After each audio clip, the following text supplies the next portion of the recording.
Hey everyone, welcome to Board Game Essentials. My name's Kodai. Today I'm going to be teaching you Dice City. In Dice City, you play a royal noble in charge of building new locations for your city. Let me show you how to play.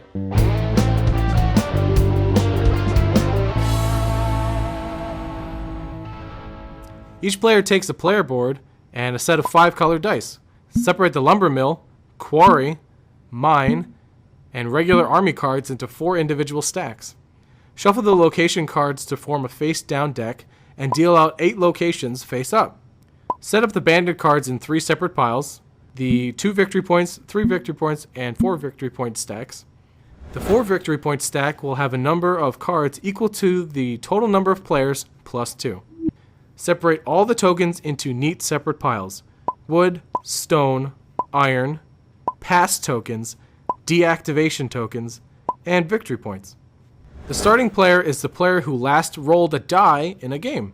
All players now roll all their dice and assign their dice to the corresponding spots on their player boards. Let me show you that.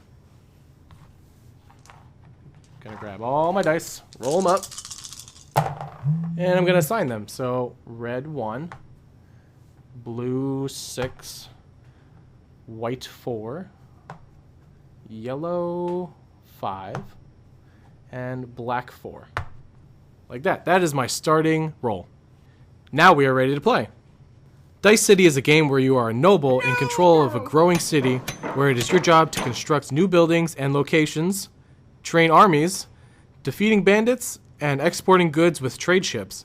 You perform these actions with the different colored dice you have on your player board, depending on where you assigned your dice. The goal of the game is to be the player with the most amount of victory points at the end of the game. Let's go over how to play. When it is your turn, you go through 4 steps. Use your dice, the attack step, building and trade step, and the end of your turn step. Let's go over each of these steps individually now. At the start of your turn, your dice should already be on your player board in their corresponding spaces. With each die, you may take one of the following actions by removing it from your player board. The first action you could do is you can use the location beneath the die and resolve its ability. So for example, if I really wanted to get some stone, I have this spot available underneath the black die, so I can take this off, place it aside, and I'm going to grab myself a stone. Another action you could do is you can move another die to an adjacent space on that die's row. Let's go over that action now. So let's pretend my yellow 5, I don't want any military strength at this moment. So I can remove this die for an action. I can choose to move any die I like to the left or to the right. So let's say I want to move my white die to the right to get some more stone. Another action you can do is discard 4 of the location cards that are available to build and reveal 4 new ones. You may only take this action once per turn. So let's say I really don't want this ore right here. I can take this off and I can get rid of any 4 of these I like. So let's say I get rid of this one, this one, this one, and the rhino. We'll get rid of this one. Put them in a discard. And draw some new ones. Another action you could do is reactivate a deactivated location anywhere in your city. This means removing the deactivation token. Another action you could do is pass and gain a pass token. You may only take this action once per turn.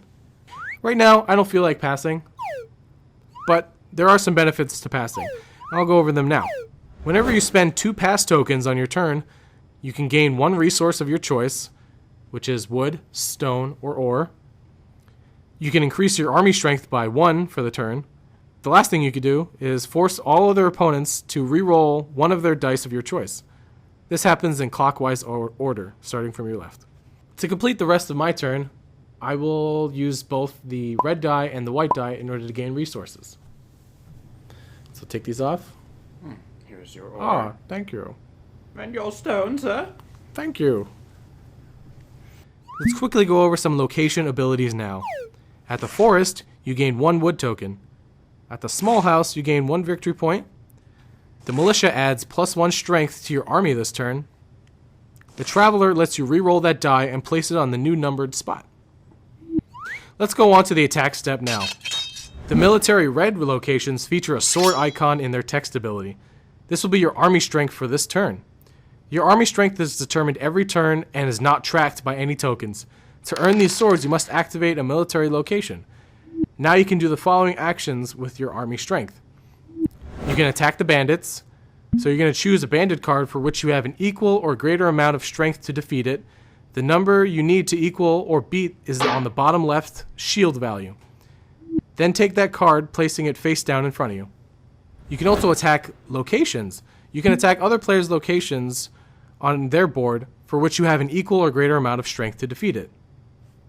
The number you need to beat is the shield value on the bottom left.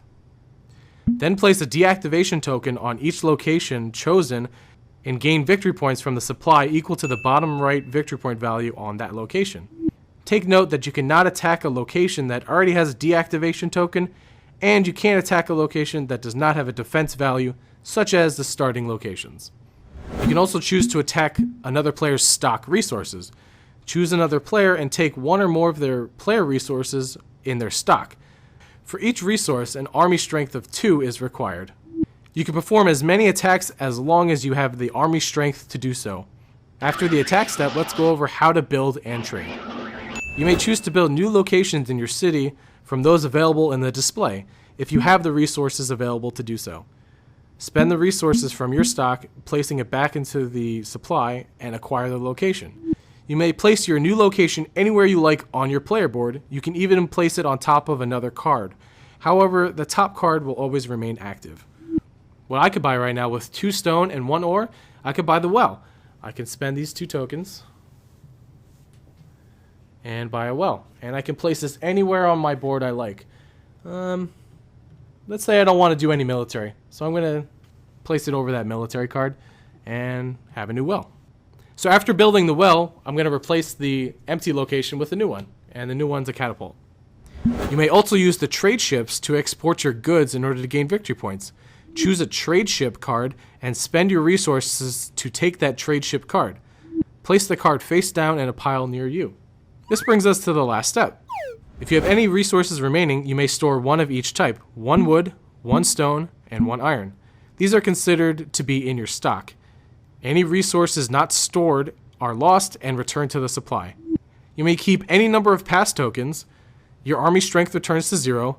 Then roll all of your dice and assign them to their places on the board. Use this time to strategize your next turn while the next player takes their turn. So I'm going to re-roll. Hopefully I get my new well. Oh, that's gonna re-roll that one. Okay, white 6, black 1, yellow 5. Ooh, I got the well. And blue 2, and red 1. Play will continue like this until one of the following endgame conditions have been met. All the cards have been taken from all 3 of the bandit piles. All the cards have been taken on 2 or more of the trade ship piles. The location deck runs out of cards. Lastly, 2 or more rows in a player's city have been filled with built locations, and none of them have deactivation tokens. When one of these conditions are met, the players continue until everyone has an equal amount of turns. Each player totals up their victory points by victory point tokens earned throughout the game, victory points from the bandits, victory points from trade ships, and victory points from their locations. Whoever has the most is the winner. These are all the essentials you need to play. Welcome to Board Game Essentials! How noble of a deed learning games is! Today, on Board Game Essentials, which is noble, we're going to be teaching you Dice City. In Dice City, you play a noble royal in charge of building new locations for your divine city. Oh, let me show you how to play. Dice